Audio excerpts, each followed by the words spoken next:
Welcome to Beyond Barriers podcast. I'm Jeff Schoep from Beyond Barriers, and Acacia Dietz, my co-host. And our special guests this evening are Dan Burnside and Sabrina Burnside. Welcome to the program. Thanks for having us. So we've known each other for about 10 years now, right? Yes. Yeah. So it's really great to have you guys on the show. It's been a long time since we've talked, and really great to have you. And could you tell us a little bit or share a little bit about your background and share a little bit about your story? Well, I believe I came home about a decade ago, and the wife said, "Hey, you got to check this guy out." And we started listening, and of course, I mispronounced his name. I said, "What's his name? Jeff Schoep?" No, we called him Schoep. Schoep. For the longest time. Yeah. Right. And we listened to what you had to say, and you know, how did it materialize from there? Well, I guess we started thinking about, joining something when we lost a baby in August of 2013 that we had to medically terminate. She had trisomy 13 and wouldn't have made it to live if we had birthed her. So we had to go probably, what is Pittsburgh? 6 hours from here? Probably that time. Yeah. Yeah. 5 hours or so. Pittsburgh was under heavy construction. Obama had awesomely put like $30 billion in the city. Pittsburgh had drastically changed. In Oakland, where the hospital was located, Pittsburgh was a absolute, Yeah. and that's where they, at that time in the state of Pennsylvania, hydrofracking was going real heavy, and we really were clued in on the hazard health and mortality rates, infant mortality rates. And our funeral director, who had family as well, said, you might want to look into this, because then we realized it's epidemic, like mothers all over the state of Pennsylvania being sent with all these issues. And it's caused by radiation. And a lot of the stuff, if you do the research, we felt disenfranchised isn't the right words. We just felt betrayed. And I really think that feel of betrayal, and obviously 10 years younger than what I am now, my learning curve's different. We were looking to get into something where we thought we could make life better for ourselves and others and our children. And I strongly believe that's what led us actually went. Yeah, for the most part, yeah, I think so. I do know when we went into the waiting room, there was probably 20 women in there, and I was the only white person, and they were all terminating just because they didn't want the baby. And I guess I felt that, a hate towards them, like, you have a healthy baby you could have. I'm not being permitted to have a healthy baby. And it just, like, I think that started for me that, and, we grow up in Potter County where, there's one minority to, 200 white people. So we weren't exposed to them as much either. That element of society. And yeah, I almost like the trauma of that obviously is different for you than me, but that part of it I remember, but that wasn't, I was thinking about the pain of the, you know what I mean? Like, but that makes total sense. We were put in the company of individuals that day that were there to terminate healthy babies. One of the most horrific feelings I've ever had. Yeah, so I guess we should have prefaced it a little bit too. We're talking, for the listening audience, as we know what we're talking about here, but for the listening audience, I guess we didn't touch on this, but we're talking about the National Socialist Movement when we were involved in that and our past and everything. And thanks for sharing that about how you guys got involved and all that. And I'm not trying to put words in your mouth or anything, but you say, so you had some traumatic experiences at the time, and that would have been something you were looking for, something that give your family hope and things of that nature. Absolutely. Yeah, I strongly believe that. And it was actually a birthday. Yeah, I signed him up. I said, here, yeah, I signed him up here. You joined this, so that's why I think his reasoning for being okay with joining and my reasoning for wanting to join are based around the same event, but for different reasons. Right. Yeah, I feel you were open. Symbology of Mm-hmm. history of it. I've been digging into my life of every. And I'm not just in, you know, Europe, and I'm talking everything. All the way back to some of Plato's most famous sayings. But yeah, you really sunk. I was the one that was kind of like, whoa, back off, you know. And like we got to raise a family in this world, you know. And then I'm so glad we made the journey together. I'm so glad it was. I'm glad it was. If I was in that direction, Yeah. maybe this wouldn't feel so good right now. So, So what we're talking about tonight is like obviously we're done. right, and right. and it wasn't like we just, you know, woke up one day and said, that's it. You know, I've seen the light, you know, it's not an epiphany. It's nothing like that. I think for me, I and I hate to say it like this, but and I'll go down that road just to compare it. What it feels like to me, it never fit. It never fit. Ever fit. Whether I was 16 years old in high school doing drugs and fit, or whether it was now in my life and whatever I'm doing didn't fit. And it didn't fit. It doesn't fit. It never fit. No matter how I tried to jam the pieces together, but the square round hole just didn't fit. I'd like to think I myself would be a greater asset to the world and everybody, not any racial group in particular, everybody. If I wrap my head around the correct things that are already there. Um, uh, I know I've always went to defense of law enforcement. I've always went to defense of great individuals in all communities, and always been puzzled by the fact that even those communities themselves have a hard time sometimes recognizing their own people. Like around people that I feel like I should know, like Gandhi. Like I know a lot about Gandhi. I know about Gandhi? Is there individuals in India perhaps that know a lot about Teddy Roosevelt and the Rough Riders? Probably not. I'm going to guess. So I feel like I'm cultured enough and historical enough that I have enough knowledge that I'd be more of an asset to everybody. Thinks, and this feels right. We're on the right path. Yeah, absolutely. Yeah. So, and you got to my next question before I could even ask it. You know, so you guys were in 10 years, and you've made the journey out now, and I mean it's absolutely amazing.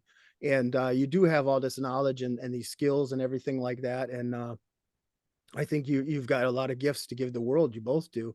And you know, it's incredible. So um I wanted to ask you a little bit about occasionally I'll probably have some questions on this too, but so what was it, you know, like you were saying, it was kind of a process of getting out. It didn't just happen like the snap of a fingers. You were there for 10 years, and then you thought about getting out, or how did that exactly play out as far as how much time do you think it took, and the process? It probably took what, 6 to 8 months from the time we started, talking about actually leaving to actually putting in Mutually, our resignation. mutually. Yeah, I think I'd say 4 years. Like back and forth. yeah, I think each of us were on our own, didn't want to say Like something. one to was the other digging one. deeper and one's kind of getting in the shallow water. One was digging deeper, you know. Yeah. It wasn't the last 4 But I years. think our final straw would have been we were sitting here talking about we have 11 children together. 6 of them have an autism diagnosis, and we were talking about how they're struggling more now. And when we both realized that their struggles increased exponentially when we joined the movement. When we went public, when we really pushed the public. Yeah. On 16. But putting all that stress on them it's not fair to them. And as I had, I want to show them that it's okay for them to go down the wrong path, and you can still redeem yourself and do the right thing. Like there's never like, oh, I'm already down this path, I can't turn around and go the other way.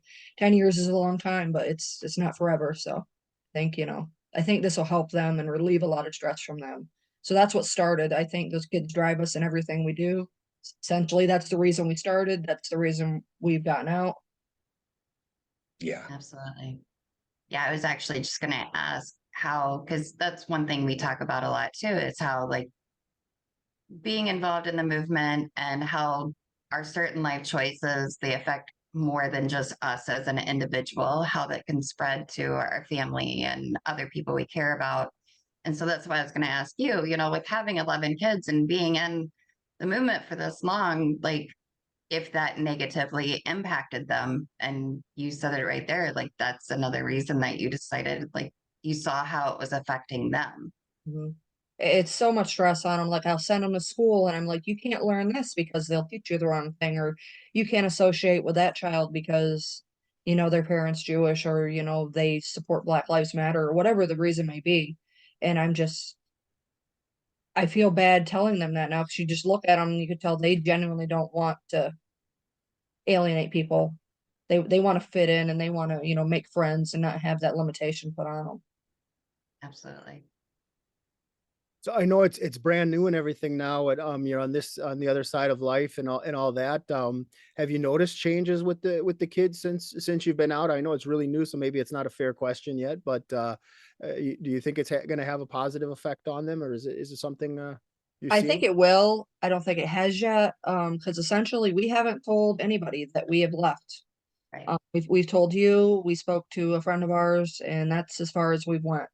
We wanted to make it public to everybody else before we set the kids down and explain to them, which is another conversation that I'm not sure how I'm gonna have, but like, hey, I've taught you this for 10 years and I'm wrong now. So, but we'll get there, and I think they'll respond well to it, because just that stress on me personally is the stress is gone.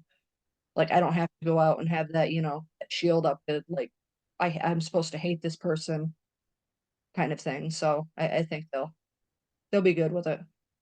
Really good. It's really wonderful to hear, and I feel like I can feel it. I can feel the positive Yeah. energy even through the screen.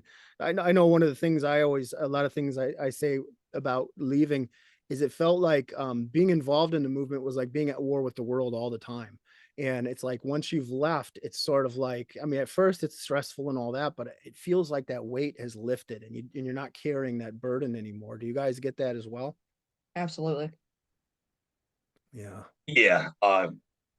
It was a big jump to leave, to finally, you know, dig in and, you know, like, okay, we made this, you know, we're done. And to finally, you know, to say physically to, you know, the commander there that we were done it was tough. But afterwards it was like, oh my gosh, it just felt so good, and you know, the I stress think is what gone. cemented it for me,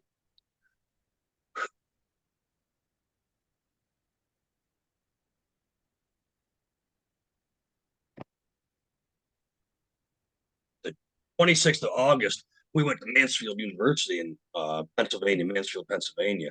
And I attended Mansfield University at a rather tragic time in my life. And I'm not that guy that wants to, oh, poor me.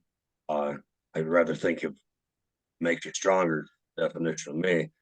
And uh, it was July 25th, 1995. I was in a motorcycle. I was a drunk driver. Um, Received horrible injuries. Ended up paralyzed arm and broken neck and whatnot. Uh, had my leg messed up. I ended up at Mansfield University instead of going in the Navy. Uh, Active duty. I got my discharge paper. I was laying in the hospital. And I cried like a baby. I was like, "What am I going to do now?" I remember looking at my dad. What am I going to do now? And it took me probably 10 years to be able to talk about that without falling like a baby, because it seemed like such a turning point in my life. And then August 26th of this year, we did a walk and picket on Mansfield University campus uh, to do recruitment for the National Socialist Movement. And it was a turning point. It was a massive, I think, long before that, the embers of reality had started to set in, and the thought processes that brought us to where we are today, obviously cultivated and needed to be cultivated in such a way. But that day and that what transpired that night after that and days following that bring a real sharp, crisp reality to where I was and what I was doing. And it didn't fit. It just didn't fit. And I just realized that I want to go back to that campus and I want to be able to help that campus grow and show them that I can grow, that I can be that man, and I can be that champion. And that's where I'm at. That's where I'm at. Wow. Powerful, brother. That's Is amazing. Yeah. You're good. He's moved. I think it's, it's one thing for him to sit here and tell me, how he feels, but he's not a real, talk about my feelings kind of guy. So for him to, to verbalize that for other people to see is a lot for him. Absolutely. Yeah, I understand. I know Jeff. Sorry about that. And it's horrible when I performed on that Okay. campus on the You're 26th fine. of August.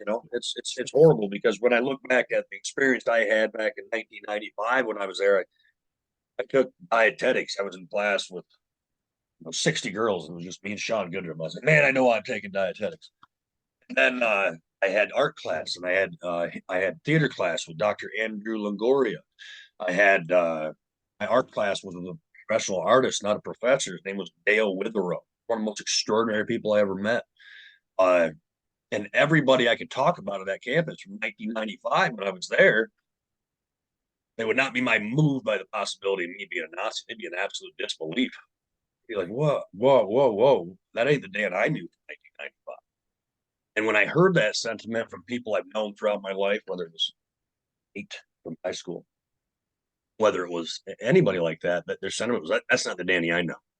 That's not the Danny I know. I went to school with Danny. Honestly, ain't the Danny I know. Like I know me, and I feel like we're on the right path now. And I'm, thanks for letting me be real. Like my wife has talked to me about this all week, and honestly, I was getting cold feet 2 hours ago. I was like, fuck it. And I'm being honest with him. And he's been very skillful, and I think she's definitely everything she said to me today, especially the last couple hours, is spot on. And I feel real fortunate patients you had with Jeff's stuff. We're growing as a couple. I think we've been together all together how many years now? 17, 18. 17, yes. And this is growth for us. Yeah. Thank you guys for that. Well, thanks so much for sharing your story. Right. We're not done. We got a lot to share. Oh no, it's just No. starting. I wasn't saying like we're closing. I'm so proud of you guys, and I'm so happy to see you again. And to be honest, well, I never thought we would leave, but I never thought you guys would leave either. It's like out of all the people, I would have said, if somebody would have said, Dan and Sabrina, they're going to leave the movement. I would have said, nah, I don't think so. I would have never seen it. And it's just a testament to the growth and change and all that. And I tell you what, it's going to be so good for your kids. I can feel it. I think it's going to be really, really good for them. And you're setting an example. And this is leadership, man. This is leadership, and you've got it. You've had it. You were a leader in your old life, and you're going to be a leader in your new life. And all those people you wanted to make amends with, and that they'll see the old Dan and the old Sabrina, the people that from before. It's not going to be, your life isn't over. And I know sometimes it feels like that when you look back on the past, but it's not. It's just beginning. This is a new beginning, and you're going to be moving forward. And that brings me to a couple other things. I mean, you've got all these talents and skills and things like that. And we were talking about this earlier, but tell us, like, what do you do with the chainsaw art? I mean, I would like to. I think the audience would like to hear about this. It's so incredible. You got to talk about it. We just had a cat visit us. We have cats that can open and close doors. It's awesome. I literally have a cat that can open a set of French doors, and my heater. I'll wake up, the heater's running. I'm like, what's going on? And the cat opened the doors. Any rate, we have dogs, goats, what else? Pigs, and no, we only have one chicken. No chicken. Anyhow, guys, yeah, my talent. I've been an artist my whole life. If there's anything synonymous with me, uh, even before like 2013, if you mention my name, 100 miles any direction where I live, everybody's, oh, you mean the artist? And I do airbrush art, I do mural art, I do tattoos. Just did a tattoo yesterday. For me, it's just I don't think about it. It's just a daily part of my life, and it's a systematic flow of things. Like I've had health because I keep people's names on, just like a doctor does, and I'll dig it out. Like I haven't seen you in 16 years. You remember this day? And I have like a what do you want to call it? When I grab that piece of paper, I remember what they were wearing on that day. I remember whether it's nice out. Because of the date, I know what So for me, I got to do that yesterday afternoon at 1:00. I was working on a transmission. I come home, I get cleaned up, I hop in the truck, and I drive and I go do a tattoo for a couple hours at somebody's house, and I'm back to where I was 16 years ago for a few minutes. And I come back home and I'm cooking dinner for the kids, and then I'm back over to the garage, and that's my life. It's just a constant barrage of performing and doing things, as most people, but a lot of it's artwork, and if it's not that, it's uh, I decided, I think I was 16 years old. I did my first carving, watched the guy do one, and we were camping. And I grabbed, actually, as a pole on a lean-to that we did, and I carved a totem, one tank of gas and a little salt. And I got done. I sat down, and my cousins and my brother and a bunch of my buddies looked at me and said, "We didn't know you could do that." And I said, "No shit, I didn't know I could do that either." That's where it all started, and it just kept cultivating and cultivating. And by 2006, when we got together, she was so supportive of me, so supportive. She'd go to shows with me. If I was performing art here at the house or the shop, she'd let me keep working like an animal. She'd feed me grape knots and peanut butter and jellies all day. and literally pictures of me back then, it was sad. But I weighed $170, looked like a stick. It was disgusting. Be better than that. But No, I don't. He feeds us. I make him do all the cooking. he feeds us by bringing us shit home. I hate going to shop. But the art actually just kept getting better and better and better. And we weren't together, 3-4 years. I was bumping the heels. I started country, and now it's just I'm a household name in the carving. You get on a forum where there's carvers talking, and they put a mystery piece of artwork in there that's mine. 80 carvers would chant in all this. Hey, it's Dan's. It has a signature style. Everybody's stuff has a signature style to it. And I'm still at the point where I look at my artwork, I'm so critical of it. And that's what you're supposed to be. You're supposed to be so horribly critical of your own artwork and never accept it, because that's what's going to make you a good artist.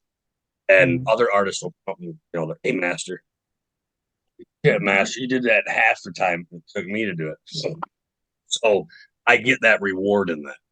And not to muddy up things, but we were in Michigan back in 2009, and this guy stopped in, and I'm going to say this guy looked like he was 70 years. His name was Johnston, and he was the regional director of Midwest Steel Chainsaw. So there's 4 directors in the country for time zones. He was the regional director for the Midwest. And he gets to talking to me, and I come to find out he's 89 years old. And he's wearing sneakers. And I mean, this guy looks like he's 60 if he's lucky. And he said, "I'll be back tomorrow. I got some literature for you." Because I was talking about World War II. I was talking about various things and stuff. And come to find out, he was one of the boatsman's mates on the victory ship that hauled Europeans during World War II back to the United States. These victory ships, they're basically 4 victory ships built. They had concrete hulls. They'd use little corvettes and destroyers around them and keep the U-boats away from them. They'd ship people back across the sea. His job was warm food, blankets, and taking people's names. That was his job. And he still had the manifestos, mint condition. Wow. And he had pictures of the ships. And he said, "If I can trust you to keep this in good shape, would you be willing to look at this through the summer?" I said, "I'd love to." So I took it in the hotel room and We were set up by a hotel carving, and that in itself is a whole. We had to drive 1,000 miles and make 30 grand in 3 months or lose our house. That's a whole story and stuff. But anyhow, meeting that guy and the charisma that guy had, and the fact that he didn't look even close to 89 years old. His wife was sitting at the picnic table all laid up, you know. And that's a Mrs.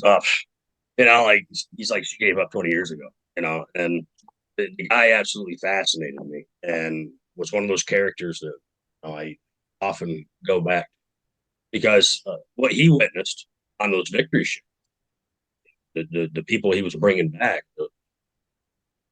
the if you will, the unwelcome individuals in Europe, whoever they may be at that time. That's the experience. Wow. I mean, thousands of people, thousands. It's such a blessing to meet him. And I often, when I'm thinking of what we were talking about, I will gear back to Johnston and what he experienced, because I've known several veterans. I've always had great conversations with veterans. Best friends of veterans. He's one of those guys that can go in a gun store and can't buy a gun because he had confirmed kills in the Gulf War. It's the saddest thing I've ever heard of. You know, he gave so much for our country, and there he is. But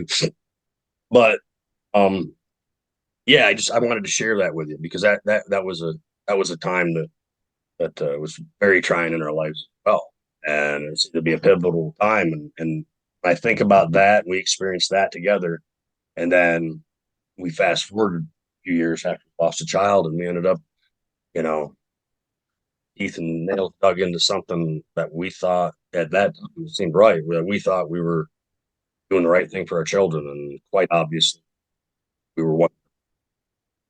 And I laugh as laugh, but I smile because we live in an age where everybody gets second chances.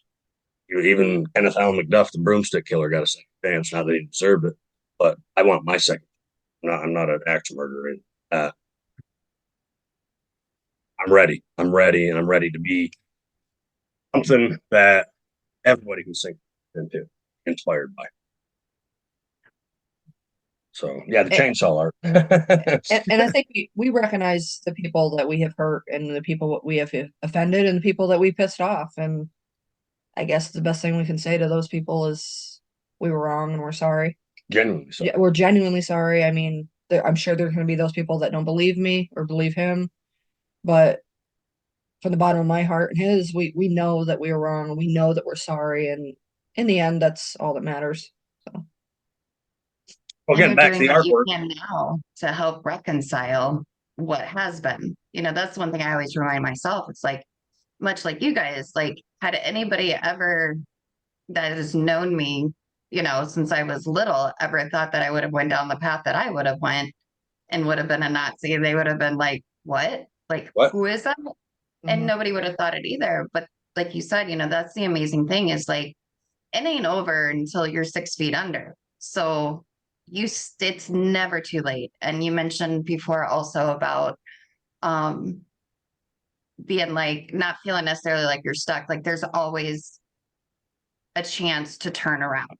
Right. You know, my boys, like the biggest thing, you know, as me for a parent is, you know, as much like you trying to tell your kids that you're human and you messed up. And wondering, you know, are they going to be disappointed in me? Or are they going to understand? Or are they going to be mad? Or who knows? But the biggest thing is that you're showing them that you're human too, and that you are given a second chance and you're doing everything you can to make that right now. And that's what really matters ultimately in the end. Mm-hmm. That's awesome. It's the biggest testament that you can have to your children of what you want for your children. Right. And I want to say too, you know, you guys could have done it the easy way and just said, you know what, we're done. We left the movement. We're out of this, and we don't want to talk about it ever again. And just, you know, try to go back to our lives. But I think it's important for the audience to know, and I just want to say it in general for the world to hear is, you know, Dan and Sabrina want to make amends. They wanted to tell their story and make things right with people, and that takes courage. That takes strength. And nobody made you do it. Nobody said you had to do it. This is something that was in your hearts that you wanted to do. I think that's pretty incredible. That's amazing to me. I think it's something that the world needs to hear and the world needs right now. And which leads me to something else I was going to ask you guys. You know, you had One second. Okay, I want yes. keep that thought. I want to go back to Mr. Johnson because I want to go do curveball, but I wasn't. Two things with Mr. Johnson, the mid steel guy. He came in and first time he saw my artwork that day, he said, "You make a lot of money on this?" And I showed him my price. He said, "You ain't making no money." And then I kind of told him our story, and we were losing our house. We had a baby boy with us. We had one on the way. We were living like gypsies. I mean, to him, we looked like gypsies. We had a beat up Ford truck. We had a tool trailer. We had a bunch of chainsaws, a bunch of wood. We're out front of a hotel, and came back with that manifesto and showed us the stuff on the victory ships. And then a couple weeks later, he came back and he had a Honda Civic and it was squatted. And he popped the trunk open. Yeah, there was what was there, chainsaw chains and all kinds of stuff that he'd collected from him being, Thousands of dollars and stuff. yeah, and he just handed it to us. So yeah, like here, feed your family. Like literally thousands of feet of chain and bars and saws and like a trunk full of stuff. Like he didn't have to do that. Right. And he gave me a hand up. You know, he saw somebody needed a hand up, and I want to be Mr. Johnston. I can give somebody a hand. I love the feeling of that. But the one thing that he said to me that stuck so hardcore is he says, it doesn't matter how much money you make off this, Dan. He said, you put smiles on people's faces. And if you're going to put a price on that, you're a fucking millionaire. Yeah. Right? Yeah. Like, I harken back to that conversation a lot. I mean, why did I meet that 89-year-old guy, that spry son of a bitch, way at that point in my life? And my artwork that you brought up, that's what brought me to that. And it was a struggle to make sure that we could accommodate what we needed to in our life, so we still had a home. And then the art brought us that. And lo and behold, when our boy was born, we named him Carver because carving is what saved us, that what gave us our life. And the carving itself, every bit of it seems like that. I've carved for Boy Scout troops. I've went to the local school and I've carved at the local school. And I strongly believe I can weave what my knowledge is with my art and perform it in a way that they can enjoy. Just me being a goof and doing the artwork they enjoy. I can't imagine just trying to be a little bit inspirational and talking about acceptance and talking about recognizing others for their merit and not what they look like if they don't look like you. Just all that. I strongly believe I can weave that in there and make it pleasing for everybody. I mean, I can do my artwork with my mouth completely shut and bring people together. I can imagine they already want to hear what I have to say. I have good right stuff to say. Imagine. That's powerful. It's powerful. He says it's You gonna be got like it, man. springboard. That's it. That is it. That is it. I love that story too. That is so awesome, man. That is. Thanks for sharing that. I never heard that before. You never told me that one before. So I was really. That's really awesome. And what I've lived in 16 major cities, and you know, and 12 years of that was sandwiched when I was younger, and I built coastal homes and in the winter months, believe it or not, on the coast of Lake Superior and Lake Michigan. Oh, wow. And I built coastal homes in Gulf Coast and Florida. I've been involved in millions of dollars worth of construction, and usually I was a crew chief. When I showed up on any job site, I never worked more than 2 weeks before I was a chief job site. Always crew chief. Sometimes it's right off the bat within a day or two because I get blueprints in hand and get things going right. And next thing you know, the guy that's a crew chief's losing his job, and I got his job because that's the job I want. And I loved it. I lived it. So to me, building construction is a form of art. It's my favorite form of art. You see where we live, this property we live on, it's ridiculous. Fourth floor on our Victorian house. I just gotta have nails and wood all the time. well, I mean, we have 11 kids, so yeah. But so the chainsaw art's more freestyle and it brings people together. The building construction itself, all was part of it, you know. so Sabrina, what you're saying is he's building on all this stuff to the house is not the love of art, it's for the love of the kids. Pretty much, just like everything. Now, I don't know how we got here with all these kids because neither one of us wanted children. He had a couple when we got together, so he was already, damn to have When I was kids, but- 18 heading Navy, I was never going to have kids. I was going to have a barn full of Harleys Mhm. by the time I was 39 years old, and maybe a few Cadillacs, and I couldn't wait to pitch in my white uniform. But Instead of a barn full of Harleys, you got a house full of kids. So it's I got a barn full of dirt bikes and a house full of kids. there you go. So it worked out, and yeah, she looked at me when we got together. She goes, "Kids? No, ain't happening. I can't get pregnant anyway." I have to say Odin had other plans for us, so Ate those words. yes, I did. That's awesome. Yeah. Thanks, guys. You know, and I this was hard for me to do, really hard, because I want it to be real, because it is real, and Yeah. and to allow it to come through. And then I hear her talking about the kids, and it's tough. It's absolutely tough. It's tough to think what damage you've done. It's tough to think how overwhelming it may be to make things right. But nonetheless, it feels good. It feels like a veil lifted. It feels like a weight lifted. Yeah. That's good to hear. That's good to hear. And that is, I mean, that's how it felt for us when we left, and we hear that from people all the time. So it is a new beginning, and embrace it, and the kids will embrace it, and you're setting an example for so many other people by doing this. I know it's hard to speak out and all that, but by doing that, you're setting an example, and it's inspiring other people. And we hear that all the time from people. It's like, just in the past week, I've talked to people, and they're like, if you can do this, there's no reason I can't do this. And if I can do it, then I'm inspiring other people to do it. It's like this trickle down effect. And you don't know, I mean, and that's just the people that tell us these things. How many people, feel that, but they're not saying it. So you don't even know how many lives you're potentially touching by this. And like you were saying too, about bringing your art in with the youth, and putting it into this uplifting message. I mean, you can reach even more people. I mean, that's such a platform. So fantastic. And the question I had, that I had for you guys before I forgot, when you guys were in, and I'm bringing this up only because, you never know who's watching the show, and we haven't had any luck reaching these folks yet. But when you guys were in the movement, you had done a bunch of interviews, you were really high profile. And that's another reason why I think this is so fantastic, is because you were that high profile and people know who you were. Now you're speaking out, and they're seeing the change. And there was a couple of instances, and I'll let you talk about it, but there was a lady from CNN that came to the house the one time, Sarah. and then and I was going to ask about her, and then I was going to ask about the English guy, Jamali. Well, the Sarah incident was the only time we've ever had a reporter come to our home unscheduled. And I think that's where a lot of the distension came from. That, and we have a great relationship with our neighbor across the street, and they trespassed on his land, so that also added to the distension. But I've only seen what you guys have seen. I wasn't present for the interview, so I only seen it on CNN. He came over and said, "I think I fucked up.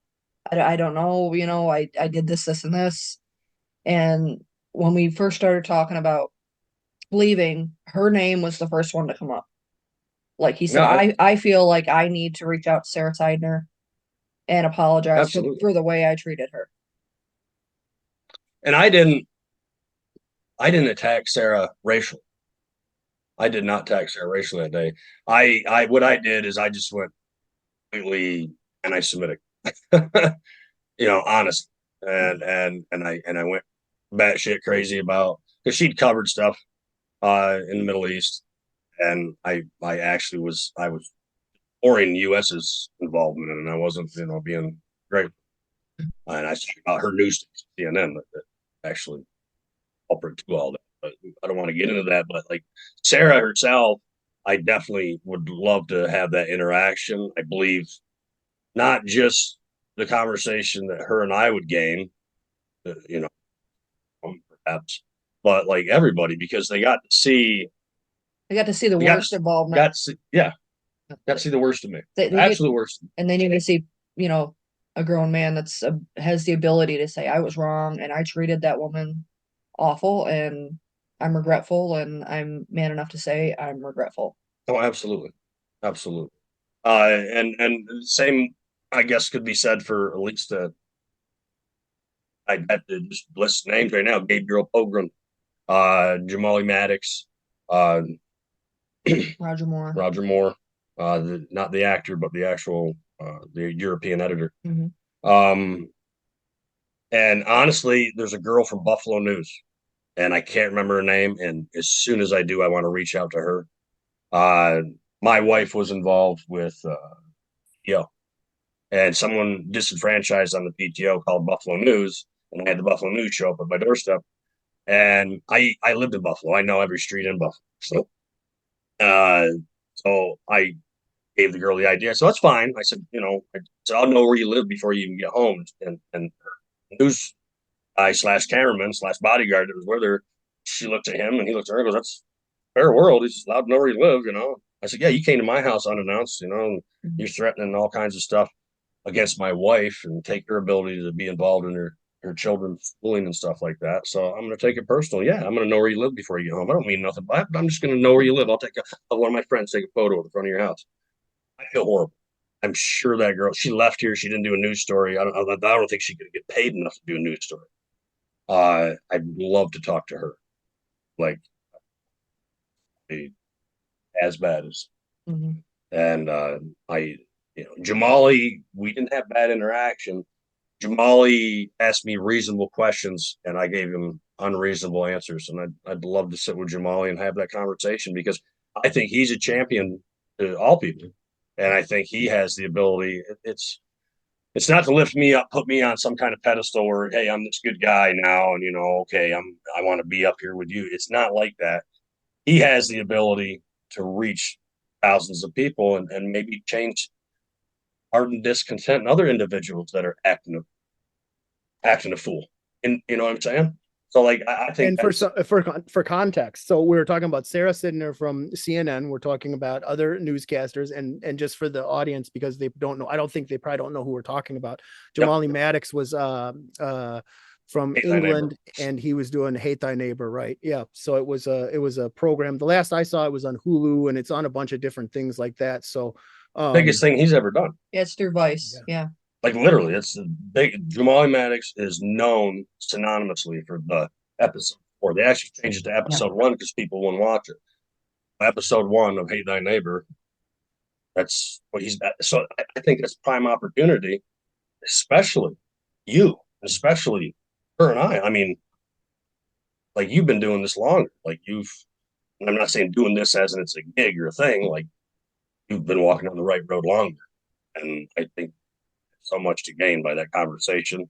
Even if he roasted us a little bit and jousted us a little bit to make it, he made comedy out of it before. I think he can make lighthearted, lighthearted comedy out of it a little bit at the same time. You know what I mean? I think a guy could put a twist on it where, life is a comedy. That's right. He was a comedian, or he is a comedian. That's right. That we didn't mention that. That's right. That he is. That's how you have these conversations. That's why Joe Rogan can have all these conversations. I want to say too about Jamali, like you had said, you weren't necessarily rude to him. I was, and usually I wasn't. Usually I wasn't with reporters. Usually I was pretty professional, but he's, out of all the reporters I can think of, and interviews and things from over the years, I don't think I was ever rude to not one, except for Jamali. And that was down in Georgia when we were down there. And so I do actually owe him an apology as well. And I would like to do that. But if anybody out there is listening and knows any of these folks, Sarah Sidner at CNN or Jamali Maddox, we would like to get Dan and Sabrina in touch with them, and so they can make amends and things like that. And that's, I feel like that's part of the journey too. Like anybody that we know that we've offended or done wrong along the way, it's not always easy to apologize, but if we were wrong, then we should do that, and that's the way I feel about it anyways. If you can do it and you have the opportunity to do it, it's important. So I think 3 individuals that Jamali had interaction with on that show, the 3 most individuals was you, myself, and Ken. And all 3 have left. And ultimately, oh wow, yeah, we're all on the correct road now. So I mean, that's right. That's right. Itself. I mean, Yeah. to like everybody loves that. Where are they now? You know what I mean? So like, I honestly, I think there'd be so much to gain from that conversation, even if it did joust us a little bit in the goofy light, because the comedy, you know, life is a comedy and a tragedy all itself. You can't laugh and cry, you're in trouble. You know, the Greeks proved that. You know, I just thought of something. I need to correct myself, and I know this isn't about me, but I just said I wasn't rude to any reporters, and I have to backtrack that. I did own up. I did apologize to Rolanda Watts. I was on the Rolanda show back in the 90s, and Rolanda and I had reconnected, and I was on her podcast. Was it last year, the year before? It wasn't too long ago, but I was on her show at like when I was 19 or 20 years old, and I was rude there. And I had a chance to apologize to her off camera and then on as well. But Did it feel good? oh yes. And she is such a loving, kind person too. Like she was just like, I didn't even finish getting the apology out. And she was like, yes, yes, yes, yes. She's just so sweet. And Ain't that that meant cool? a lot. That meant a lot, man. Cause I mean, those things you never know could go either way. Cause especially when you're nasty to somebody, when you've been nasty, then you kind of go, oh, you know, is this person gonna even forgive me or be able to accept that, or just go, okay, whatever. And that for me really touched my heart, because she was so loving about it and so forgiving. So I think you'll experience that same thing with people. And if it doesn't happen that way, you don't get discouraged, but chances are it will, because I think most people are like that. Most people are forgiving, especially when someone can admit that they were wrong in something. It takes a lot. It's not, especially for us men. It's not easy, man. It's not easy. Right. Yeah. I'd like to say I don't think we don't expect their forgiveness, but we're gonna ask for it. We're gonna work on it too. Like I don't think it should be given. You know, you gotta work on it. And I know I have the tools to do it. I know with her at my side, and she's talented, unbelievably. Like back before, you know, had so many kids and stuff got crazy. I have photographs of her. She's chainsaw carver as well. Oh, wow. She's been years since she's done it. Like go, you know, I discourage people. Like, they carve next to me and they're like, man, you suck. You know, we set up at one show and it was like 5 of the best carvers in the world, and they were going to do a half hour bear. And I jammed out and won in 7 minutes, and I was 10 minutes and 70 seconds. Under 11 minutes, I dimmed one. You know, Wow. and they're like, why are you over here? Like, you know, and that was in 2010. That's 13 years and nobody's beat that. So I'd be discouraged. Like if I have to carve next to something like that, I'm that guy now. Like I understand that, but it took me forever to get be there. And there's tons of work. Literally, literally the average career in chainsaw carving is 6 years. I've been doing it for 32. Wow. I've been doing it professionally for 22. Why is it so short? Why is it usually people stop after 6 years? What's the reason? Usually, okay, one of two things that I've noticed, because I'll go to a show, like say we went to a show in 2008, 200 carvers. If I go to that same show now, there'll be like 5 of the original guys, like me, Pat, Evan, and we're all like, every one of us have a certain similarity. Those guys that have made it that long. Venice Beach is the best. But we run into each other. We always see each other, but everybody else is a new character just passing through. I'd say commonly it's young guys. They get into and expect way more out of it, and you can't just put in a little work, get a little out. I mean, it's one of those trades where you want to murder yourself and make some money, go right ahead, kill yourself and do it. And I think these guys get into it, and then they get reckless, or they get drugs, and they're done.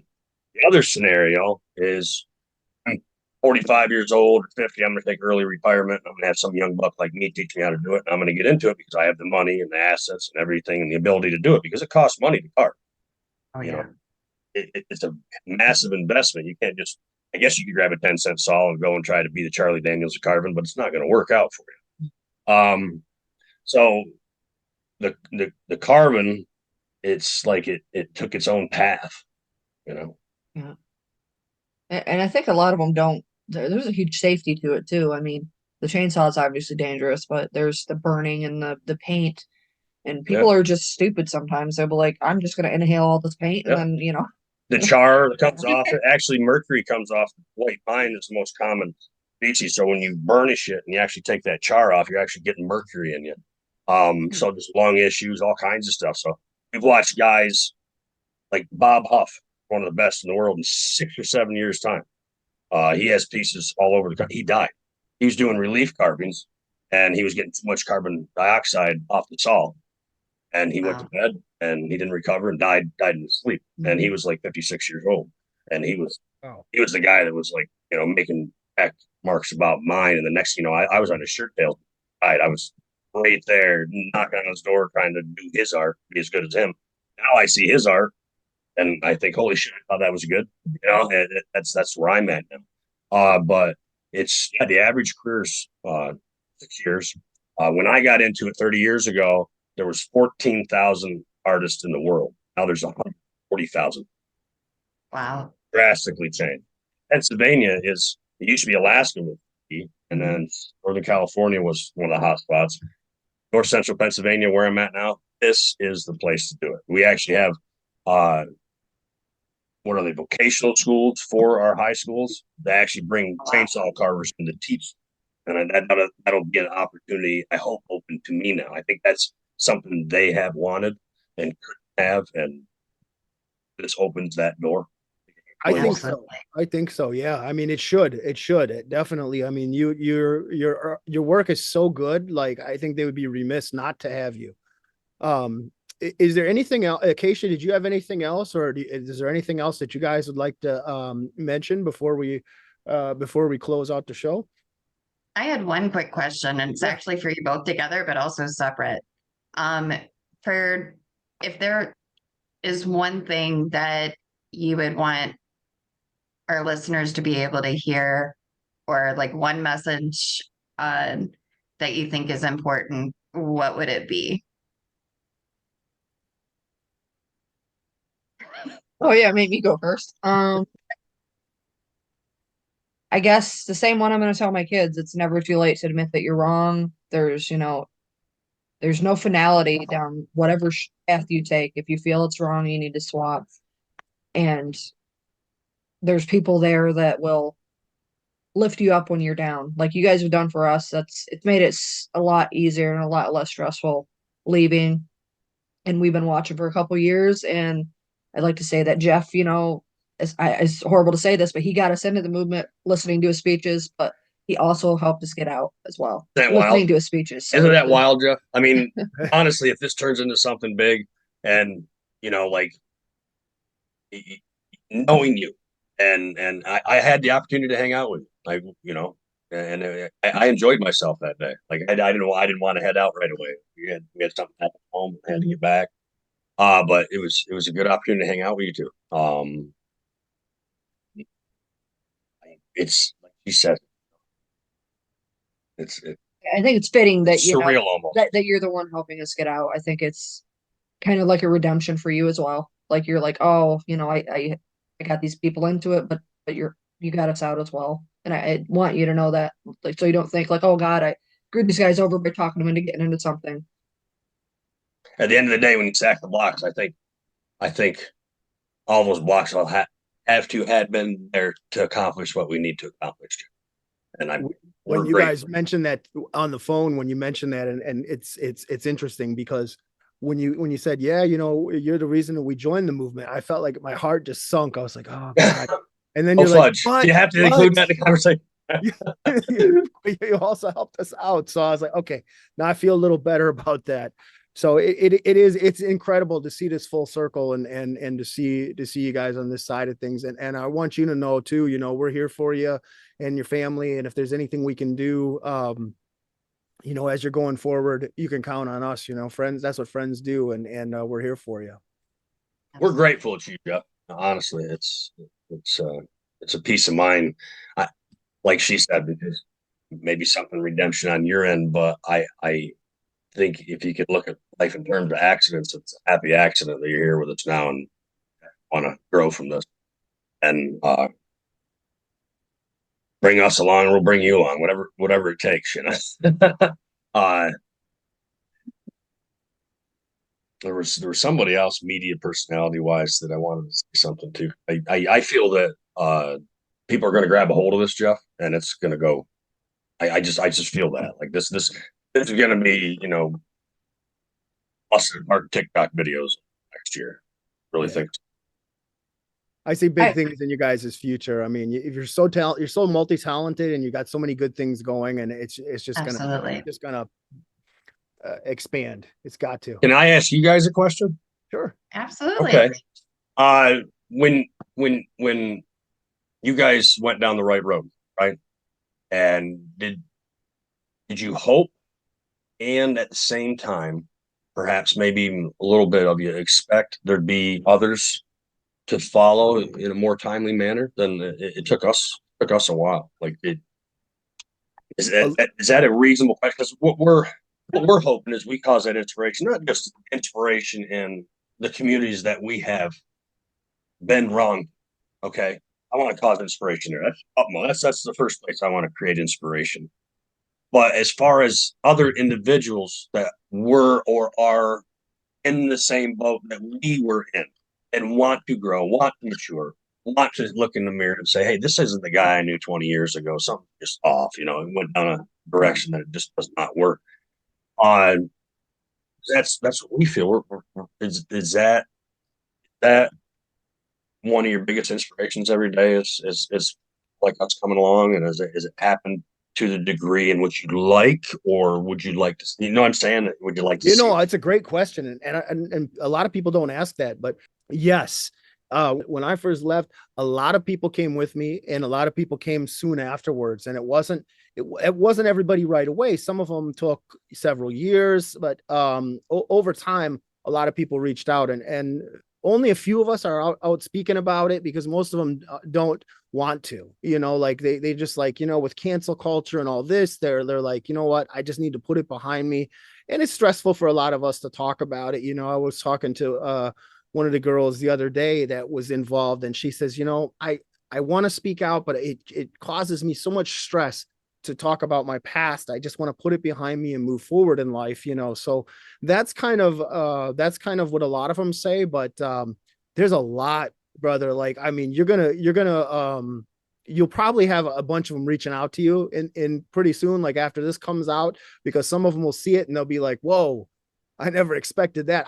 I mean, I have a whole bunch of them in my head right now that I know are going to be like, hey, can we talk to him? You know, so be prepared to get a text or something from me and ask, hey, do you want to talk to so-and-so? Because a lot of people you guys know as well are already out. They just haven't went public. So yes. Now, I have something to say to those individuals. I feel Please. like we all have a responsibility, because in that life, obviously just being in that life and the visual part of that life, it creates an outspokenness without words. So our responsibility, I feel, is when we go this route, isn't to go quietly into the night. You have to right your wrong, and it ain't gonna be easy.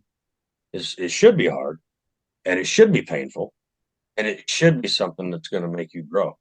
And you know, I guess that sneaking off in the night ain't going to make you grow, and it isn't going to make your neighbors or your county or the state or the, you know, where you live, make them think that you have grown if you just go quietly into the night. So those individuals out there that are on the fence, yeah. on the fence, by God, you know, do it real. And I want to be that encouragement. Don't. Now's not the time to back. That's powerful. That's powerful. Like Acacia said, you know, it's not done till you're 6 foot under. That's powerful. And you know Really what? isn't. We all joined the movement thinking we were doing something good and something noble, and we had that inspiration and we had that drive and that zeal. I just rechanneled it. For me, I just took it like reverse osmosis and put it into peace building and what I'm doing now. And everybody else can do that too. And like, that's a great point what you just made. Like, to get out there and make amends, you know, do what you can. Everybody can do something, and we can, and making amends, I think is a huge part of it. And that's thank you for that, because I know there's a lot of them listening and they might need that extra push. And yes, you gave it to them. Yeah. Yes, and I hope I can, you know, if it's just one individual, but I'd really like to think we'd have the inspiration here. I know I'm not alone on this, guys. I know that even as a country, we've grown so much. Like, I think, you know, ironic as it is, the economic disparity going on in this country for the last couple of years, is what is bringing this country together in my mind. You know, I did good under Trump. I'm not going to praise anybody or depraise anybody. And then here we are now, and it's almost like it's in a design and scheme of things. It's where we need to be to grow. We need to be thinking about our neighbors, thinking about our communities, not trying to tear them apart. And it seems now more so than ever, at any point in time. And not to keep the show going longer, but I want to take a sense of, okay, say I felt despair when we lost a child in 2013 and we were living in a fracking zone, the largest fracking zone in the world, and they're doing like an international study on the zone so they can frack another zone in Russia in 2050. Well, basically the information they catch on the 40 million people it affects over this Marcellus Shale region will give them more calculated information on the lives it affects when they do in Russia, because it's actually a larger Marcellus Shale region. There's like, we have about 100 years worth of gas here. They got another 300 years of gas there. And natural gas and cobalt is where it's at. And that brings me to cobalt. Bear with me on this. I was watching Joe Rogan about a year ago, and he had a photograph, and it's an aerial photograph, like a drone photograph, and it's the cobalt mines in the Congo. And you might be familiar with what's going on in the Congo with these cobalt. First of all, cobalt in itself, for every country and for the the Teslas and everybody to get a hold of as much cobalt as they can. It's not about the technology of having it in cars or trucks, planes. The technology of ultimately for cobalt is power plants, military grade stuff for tanks, submarines, all that stuff, and the cobalt for communications and phone. That's where the cobalt needs to be. So to bring it here to power an automobile and then tear the automobile apart, put the cobalt in storage, and sit on all the world's cobalt is where it's at. Basically, what we're doing is we are going in the Congo, and they are. If you look at how they're mining this cobalt, the conditions are absolutely horrific, absolutely horrific. Elbow to elbow. They're not allowed to use metal tools. They got to use wood so they don't fracture the cobalt. And it looks the ground is lifeless black, Swiss cheese holes in the ground with thousands and thousands and thousands of individuals standing on top of that dark black ground, digging that cobalt out of that ground with their bare hands, like $1 a pound. By the time it makes it to the U.S., it's like $1,000, right? Yeah. So I look at that on an international responsibility scale. This is my community. I'm not. What my country has taught me that there are no borders and there are no barriers anymore, right? So I have a responsibility to the international world as well to bring attention to stuff like this. Not like it's a conspiracy, like it's actually happening right now. In 2024, slavery is happening right now in the Congo for the rest of the world. So we can have this, have electric cars and everything else, and it's wrong. Absolutely 100,000% wrong. I'm not a tree hugger. I understand that things can be done correctly, and it's not being done correctly in human life. And imagine me, I was belly aching about losing one of my children. I'm not undermining losing a child. And look at what they are suffering, they're living through. And we can prevent that, because the world is one community. Like the idea of a national state or a country in itself, and even the stock exchange being based on one individual currency in the world of 208 different countries is impossible. That's all gone. Those days are gone. So I have a responsibility not just to my county and my community and my state and my country that I live in. I have a responsibility to everybody in the world, and just stuff like that. I look at that and it inspires me even more to do what's right. Something like, and to bring attention to that. Like everybody probably already has eyes on that, but bring attention to that to me seems reasonable by all means. Yeah. Oh yeah, I had to touch on that. She's looking at me like, yeah, sorry guys. No, I'm looking at him like, is this one of Dan's famous rants? Yeah. It's the greater humanity. It's the greater good of humanity. I know you're going with. Yeah, absolutely. Yeah, I want those kids to have a nice public school to go to, and nice to them could be, a nice pole barn with a couple picnic tables in it compared to probably what they have. You know what I mean? So why can't we ourselves help make this world a better place, bring attention to all that stuff? not be so self-absorbed in what's going on in our own communities, our own disparages. If I think about it, my children aren't in cobalt mines. You know, I got them a mile away getting a nice education by a loving community. I'm in good shape. Oh, we want to make sure the rest of the world can go along with us. Thank Why you. we're doing what we're doing. Thank you guys both for joining us today. And I'm sure I know we'll be working together more in the future and whatnot. It takes a lot of courage to be able to be public. For me personally, I never intended on going public. And then it was asked of me because there's very few females that are public for many reasons. But I just want to say, you know, from me and from Beyond Barriers, thank you for your courage and thank you for wanting to do the right thing and being willing to travel the road. And we're here for the journey. So thank you guys again. Thank you. Thank you, Keisha.